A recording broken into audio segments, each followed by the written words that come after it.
지금 이 순간 전 세계 정보기관들이 비상체제에 돌입했습니다. 러시아 그 누구보다 군사에 집착하는 국가. 바로 그곳의 최고 전략 부서에서 충격적인 음성 파일 하나가 유출됐습니다. 이 파일이 공개되는 순간 나는 사라질 겁니다. 하지만 세계는 반드시 이 진실을 알아야 합니다. 이는 러시아군 최고의 전략 정보 요원이 대한민국을 직접 목격한 뒤 남긴 마지막 고백이었습니다. 우리는 완전히 잘못 보고 있었다. 한국은 전쟁을 두려워하지 않는 나라였다. 세계 주요 정보기관은 즉시 한국 군사력 보고서 긴급 검토에 들어갔습니다. 그리고 그 보고서의 한 문장이 전 세계를 충격에 빠뜨렸죠. 대한민국은 단 7일 만에 핵무기 생산이 가능한 국가다. 왜 러시아의 최고 엘리트 정보 요원이 목숨을 걸고 이 정보를 흘렸을까요? 그들이 진짜 움직인다면 세계는 달라질 것입니다. 지금 그 충격적인 진실을 확인하세요. 오늘도 차가운 브뤼셀 본부에서 새 임무가 시작됩니다.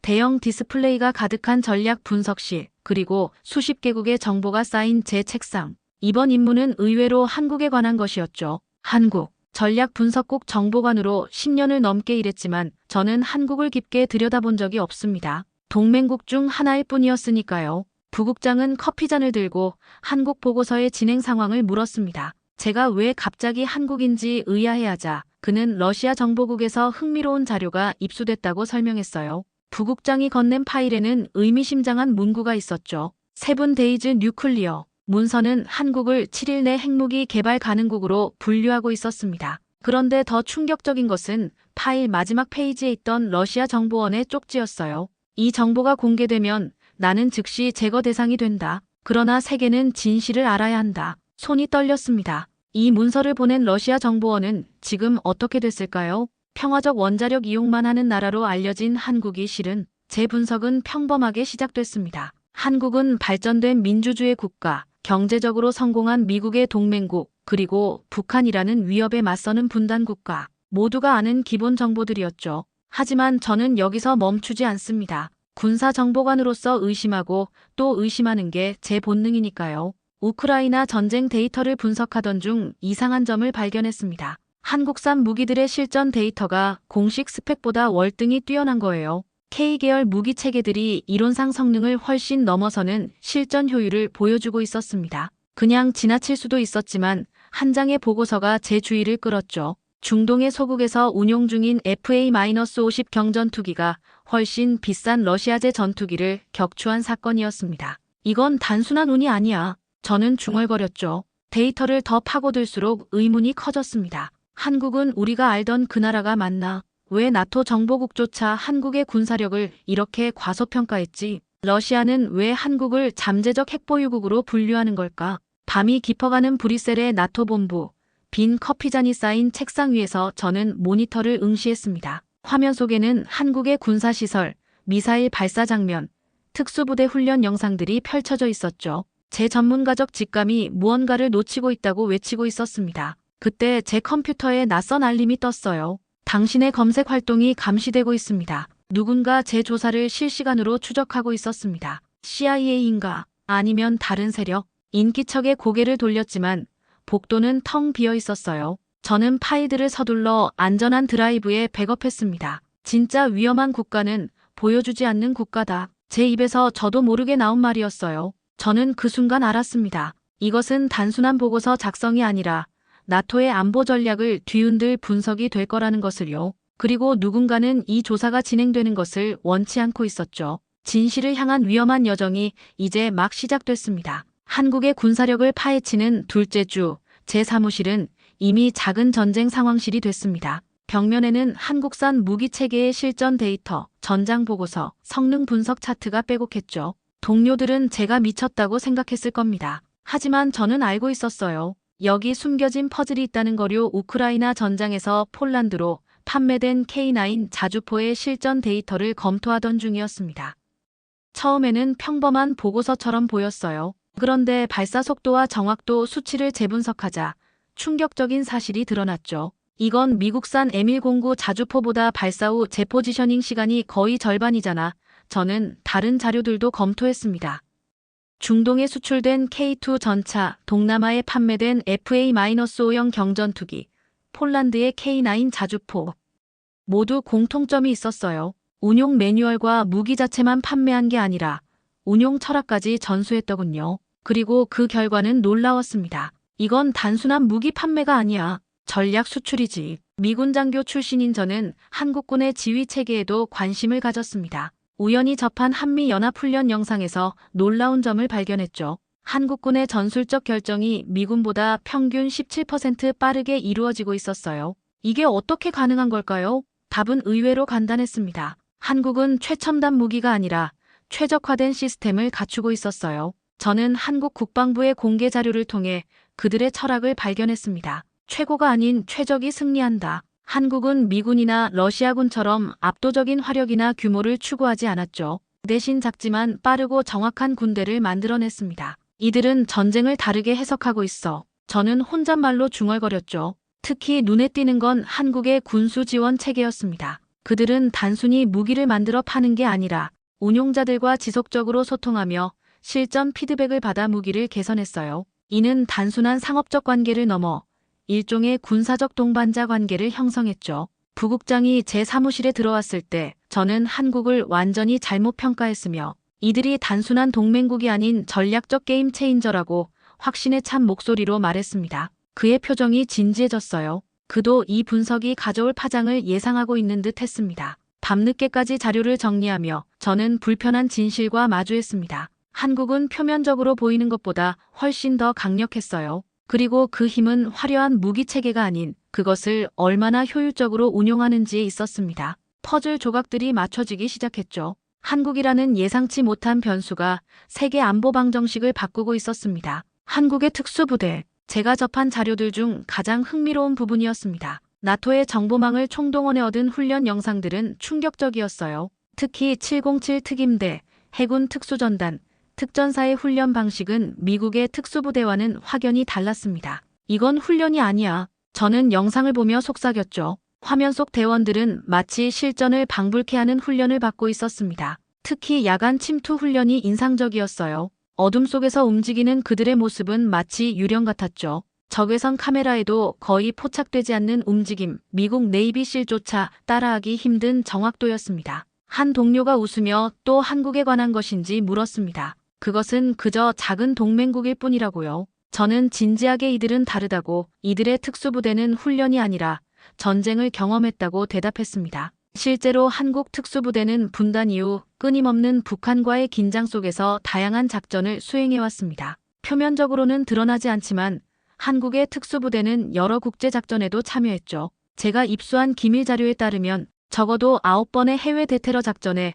한국 특수부대가 투입됐다는 사실이 확인됐습니다. 특히 소말리아 해적 진압 작전인 아덴만의 여명 영상을 분석하면서 저는 전율을 느꼈어요. 해군 특수전단 대원들은 마치 한 몸처럼 움직였습니다. 의사소통은 최소한으로, 행동은 최대한의 효율성으로요. 이건 단순한 팀워크가 아니야. 저는 더 깊이 파고들었습니다. 한국 특수부대의 중앙아시아 훈련 프로그램, 동남아 군사협력, 중동 국가들과의 교류. 한국은 조용히, 그러나 확실하게 군사적 영향력을 넓혀가고 있었어요. 한국 특수부대의 가장 독특한 점은 작전 예술이라 불리는 접근법이었습니다. 미국과 러시아가 압도적인 화력과 첨단 장비에 의존한다면 한국은 최소한의 자원으로 최대한의 효과를 추구했죠. 그들은 작전을 마치 정밀한 예술처럼 다루고 있었습니다. 사무실로 돌아와 부국장에게 보고하는 동안 저는 처음으로 불안감을 느꼈어요. 우리가 알던 한국이 아니며 이들의 특수부대는 우리가 상상했던 것보다 훨씬 더 치명적이라고 설명했습니다. 부국장이 증거를 요구하자 저는 테이블 위에 한국 특수부대의 실전 작전 성공률을 가리켰어요. 98%, 미국 특수부대보다 높은 수치였습니다. 그날 밤 호텔방으로 돌아오는 길에 저는 생각했습니다. 한국은 왜 이런 능력을 세계에 적극적으로 알리지 않을까? 왜 이들은 조용히 힘을 키워왔을까? 그리고 가장 중요한 질문은 이런 능력을 가진 국가가 정말 핵무기를 개발할 의도가 있는지, 있다면 얼마나 빨리 가능할 것인지였죠. 답을 찾기 위해서는 더 깊이 들어가야 했습니다. 한국의 군사 지휘 체계, 그리고 그들이 개발 중인 첨단 무기 시스템까지요. 이제 제 앞에는 더 큰 미스터리가 기다리고 있었습니다. 브뤼셀에서의 넷째 주, 저는 한국군의 지휘 통제 시스템에 관한 기밀 자료를 입수했습니다. 한미연합사령부의 훈련 영상이었죠. 처음에는 평범해 보였어요. 하지만 디테일을 살펴보니 놀라운 사실이 드러났습니다. 이건 완전히 다른 접근법이야. 화면 속 한국군 지휘소에는 미군 시스템과 완전히 다른 디지털 인터페이스가 펼쳐져 있었어요. 전장이 마치 실시간 전략 게임처럼 직관적이고 명확하게 시각화되어 있었죠. 더 놀라운 것은 의사결정 과정이었습니다. 지휘권이 분산되어 있어 저는 중얼거렸습니다. 미군이나 나토군은 보통 중앙 집중식 지휘 체계를 가지고 있어요. 모든 중요한 결정은 최고 지휘부를 거쳐야 하죠. 하지만 한국군의 시스템은 달랐습니다. 그들은 전장 신경망이라 부르는 구조를 구축했어요. 각 전술 단위가 상황에 따라 준자율적으로 결정을 내릴 수 있는 시스템이었죠. 이건 서구식 군대가 아니야. 전혀 다른 패러다임이야. 저는 리치 대령을 만나기로 했습니다. 그는 한국에서 주한미군으로 3년간 근무했던 전문가였죠. 한국군의 가장 큰 강점이 무엇이냐고 물었을 때 그는 유연성이라고 대답했습니다. 그들은 계획이 틀어져도 놀라지 않고 실시간으로 적응한다고요. 한국군은 살아있는 전장이라는 개념을 가지고 있어요. 전장은 고정된 것이 아니라 계속 변화하는 유기체라고 생각하죠. 그래서 그들의 지휘 시스템도 유기체처럼 작동합니다. 저는 더 깊이 파고들었습니다. 한국의 국방 AI 연구소에서 개발 중인 지능형 전투 지원 시스템에 관한 자료를 입수했어요. 놀랍게도 한국은 미국보다 몇 단계 앞선 전장 시각화 기술을 보유하고 있었습니다. 사무실로 돌아와 자료를 검토하는 동안 제 생각은 점점 더 확실해졌어요. 한국은 결코 작은 동맹국이 아니었습니다. 그들은 지금까지 누구도 주목하지 않았던 조용한 거인이었죠. 특히 제 눈길을 끈 것은 현장 결단형 지휘 체계였습니다. 한국군은 현장 지휘관에게 놀라운 수준의 자율성을 부여했어요. 이는 서구식 군대의 계층적 의사결정 구조와는 완전히 달랐죠. 부국장에게 이것이 중요한 이유를 설명했습니다. 전쟁에서 승리하는 것은 더 큰 군대가 아니라 더 빠르게 적응하는 군대이며 한국은 우리보다 이 게임을 더 잘하고 있다고요. 부국장은 회의적이었지만 저는 확신했습니다. 한국의 지휘 시스템은 나토가 연구하고 배워야 할 모델이었어요. 그들은 미래 전쟁의 핵심을 이미 파악하고 있었죠.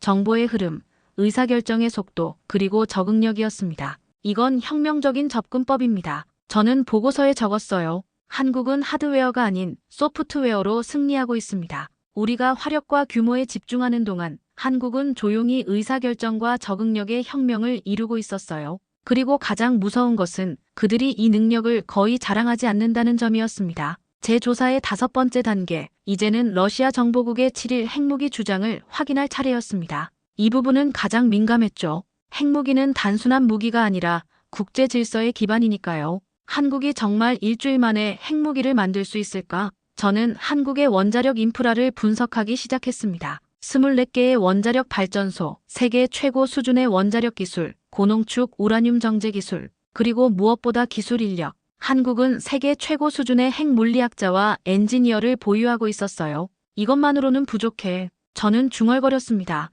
핵무기 개발에는 기술 외에도 정치적 의지가 필요하니까요. 그때 한국의 미사일 기술에 관한 보고서가 제 시선을 사로잡았습니다. 한국은 이미 고도로 정밀한 미사일 체계를 개발해왔어요. 현무 미사일, 천룡 대잠 미사일, 천마 방공 시스템. 그들의 미사일 기술은 세계 최고 수준이었죠. 이해가 안 돼. 핵무기를 개발할 수 있는 나라가 왜 개발하지 않지? 답은 의외의 곳에서 찾았습니다. 한 한국 외교관의 오래된 인터뷰였어요. 우리는 핵무기가 필요 없습니다. 한국은 다른 방식으로 억제력을 유지하고 있습니다. 그리고 저는 마침내 이해했습니다. 한국은 핵무기 대신 킬체인이라 불리는 전략을 개발했어요. 이는 적국의 공격 징후가 포착되면 선제적으로 타격할 수 있는 정밀 타격 체계였죠. 특히 북한의 핵과 미사일 위협에 대응하기 위해 개발된 시스템이었습니다. 저는 동료 핵 전문가인 로버트 박사와 상담했어요. 한국이 정말 7일 만에 핵무기를 개발할 수 있는지 물었을 때 그는 조용히 고개를 끄덕였습니다.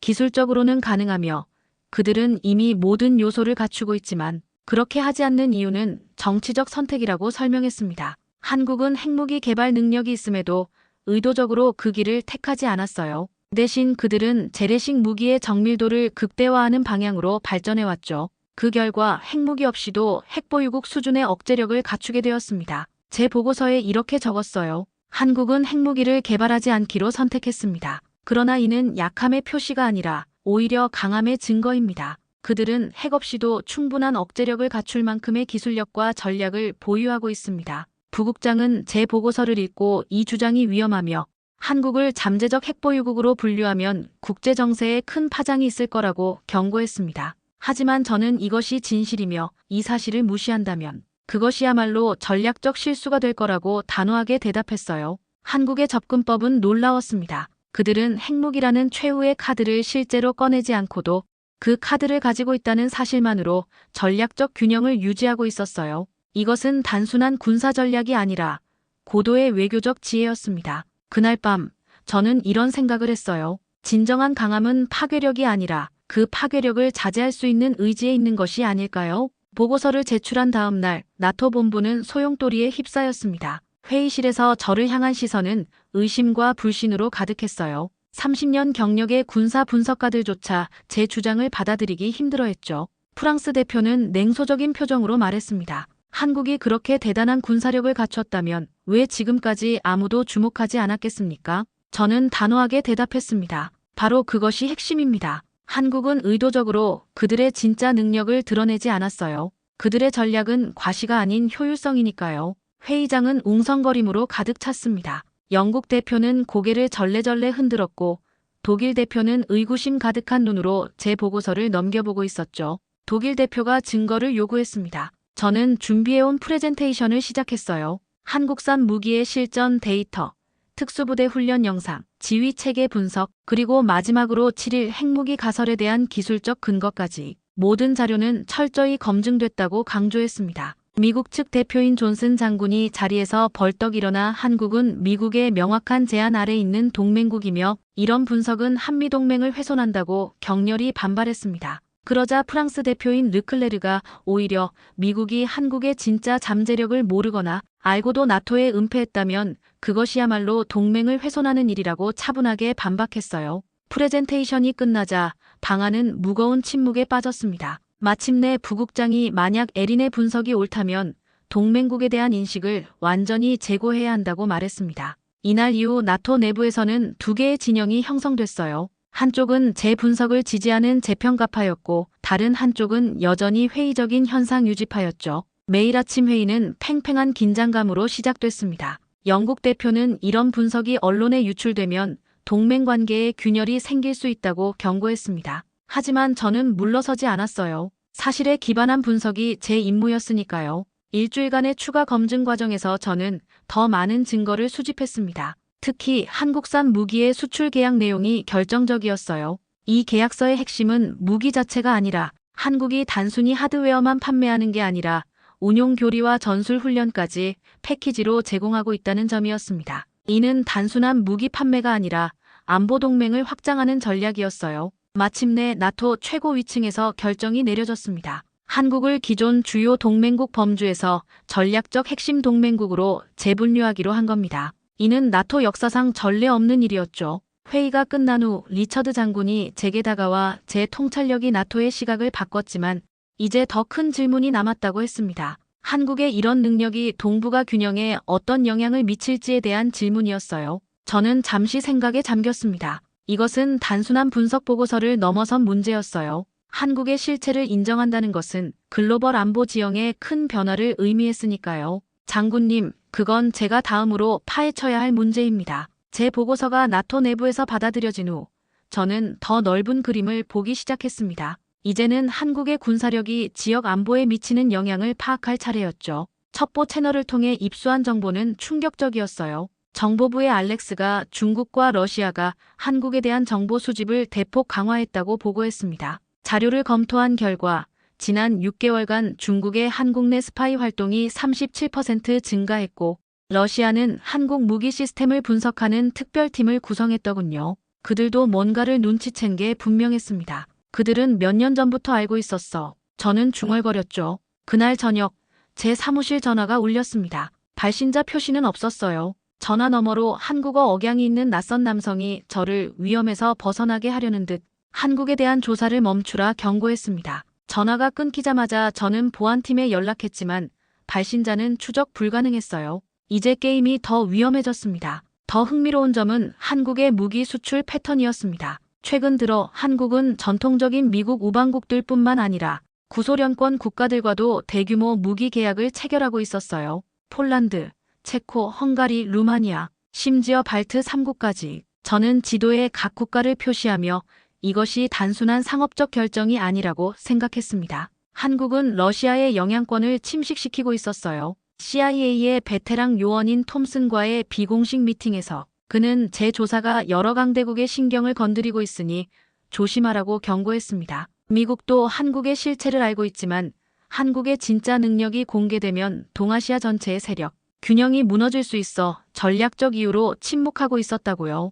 가장 중요한 발견은 이슬람권 국가들과의 계약이었어요. 사우디아라비아, 아랍에미리트, 이집트와 같은 전통적인 미국 무기 구매국들이 최근 한국산 무기를 대량으로 도입하고 있었습니다. 중동 전문가인 사라는 이들 국가가 무기 구매를 통해 미국에게 다른 옵션도 있다는 정치적 메시지를 전달하고 있다고 설명해 주었죠. 회의실에서 저는 이런 패턴을 나토 고위 관계자들에게 설명했습니다. 한국은 단순한 경제적 이익을 넘어 전략적 포지셔닝으로 군사적 영향력을 확장하고 있었어요. 부국장이 한국이 무엇을 원한다고 생각하느냐고 물었을 때 저는 한국이 미국과 중국 사이, 서방과 러시아 사이에서 균형자가 되고 싶은 것이라고 확신에 찬 목소리로 대답했습니다. 그리고 저는 가장 충격적인 정보를 공개했습니다. 한국의 군사기술 중 일부가 이미 미국과 러시아의 기술을 뛰어넘었다는 증거였죠. 특히 드론 스웜 기술, 전자전 능력, 그리고 인공지능 기반 지휘 통제 시스템에서 한국은 세계 최고 수준에 도달해 있었습니다.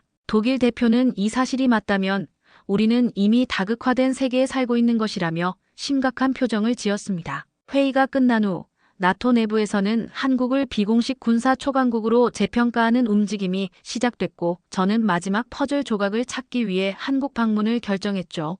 호텔로 돌아오는 길, 검은색 세단이 저를 미행하는 것을 발견했습니다. 러시아 정보부인지 미국 측인지 아니면 제3의 세력인지는 알 수 없었어요. 분명한 건 제가 위험한 진실에 접근하고 있다는 사실이었습니다. 비행기 안에서 저는 창밖의 구름을 바라보며 생각했습니다. 한국이라는 나라는 어쩌면 우리가 상상했던 것보다 훨씬 더 복잡하고 강력한 존재인지도 모르겠다고요. 그리고 그들이 진정으로 추구하는 것은 무엇일까? 단순한 군사적 영향력일까? 아니면 새로운 세계 질서 속에서의 중심적 위치일까? 이제 답을 찾으러 가는 길이었습니다. 인천공항에 도착했을 때 저는 미행당하고 있다는 확신이 들었습니다. 출구를 나서자 2명의 서양인이 슬쩍 저를 주시하고 있었어요. CIA 아니면 러시아 SVR. 제 조사 결과가 이미 여러 정보기관의 주의를 끌고 있음이 분명했습니다. 한국 국방부에서 나온 박 대령이 저를 맞이했고 차에 오르자마자 그는 낮은 목소리로 미국과 중국 모두 저를 주시하고 있으니 조심하라고 경고했습니다.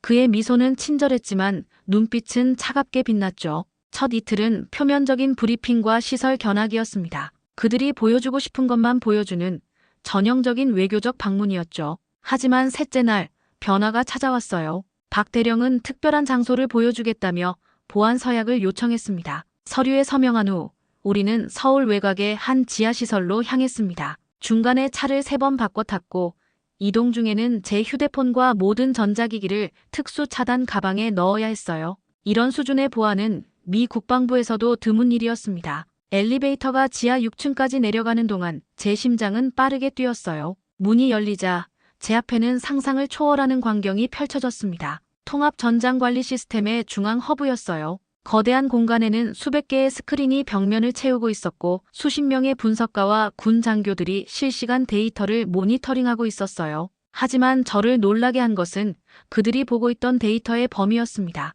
전 세계의 데이터가 실시간으로 흐르고 있었죠. 제 옆에 서 있던 젊은 특수부대 대위가 조용히 북한 접경 지역에서 있었던 자신의 경험을 들려주었습니다. 그의 부대가 기습 공격으로 통신이 끊기고 증원도 오지 않는 절체절명의 상황에 처했을 때 그들은 그런 상황을 위해 평생 준비했기에 살아남을 수 있었다고요. 그의 눈에서 깊은 결의가 느껴졌습니다. 한국군은 위기 속에서 태어나고 위기 속에서 단련되었으며 한국이 다시는 누구에게도 무릎 꿇지 않도록 30년을 준비했다고 했어요. 다음 며칠간 저는 한국군의 실제 훈련 시뮬레이션에 참관할 수 있었습니다. 그들의 시뮬레이션은 단순한 연습이 아니었어요. 모든 상황이 실제 전쟁처럼 구성되어 있었고 예측 불가능한 변수들이 끊임없이 투입됐죠. 가장 충격적인 것은 민간인 대응 훈련이었습니다. 한국의 모든 성인 남성은 기본적인 군사 훈련을 받았고 심지어 대학생들도 응급처치와 기본적인 전투 기술을 알고 있었어요.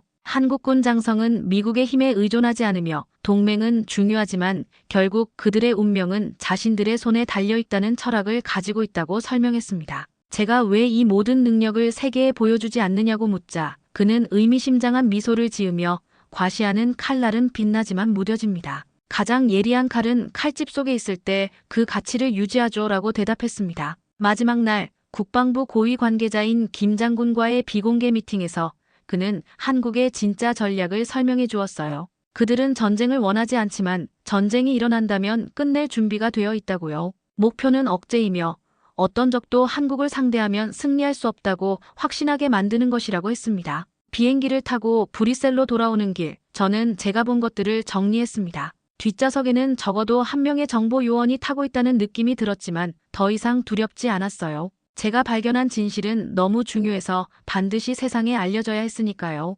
한국은 핵무기 없이도 전략적 억제력을 갖춘 유일한 국가였어요. 그들의 힘은 무기의 숫자나 크기가 아니라 전 국민이 공유하는 의지와 준비성에 있었습니다. 나토 본부에 복귀한 저는 최종 보고서를 작성했습니다. 마지막 문장을 쓰며 저는 깊은 통찰에 도달했어요. 한국은 핵 없이도 세계 군사 질서를 바꿀 수 있는 유일한 국가다. 그들은 전쟁을 준비하는 나라가 아니라 전쟁을 끝낼 수 있는 나라다. 보고서를 제출한 후 국제적 파장은 즉각적이었습니다. 미국은 대통령 특사를 서울에 급파했고 중국은 강력한 항해 외교 문서를 나토에 전달했어요. 러시아 외무성은 긴급 기자회견을 열고 서방의 아시아 지역 포위 전략을 비난했습니다. 국제 언론은 조용한 초강대국의 등장이라는 헤드라인을 쏟아냈죠. 부국장은 저를 불러 제 분석이 나토의 아시아 전략을 완전히 바꿨으며 백악관에서 직접 전화가 왔다고 알려주었습니다. 제 보고서는 미국의 아시아 정책을 재검토하게 만들었다고요.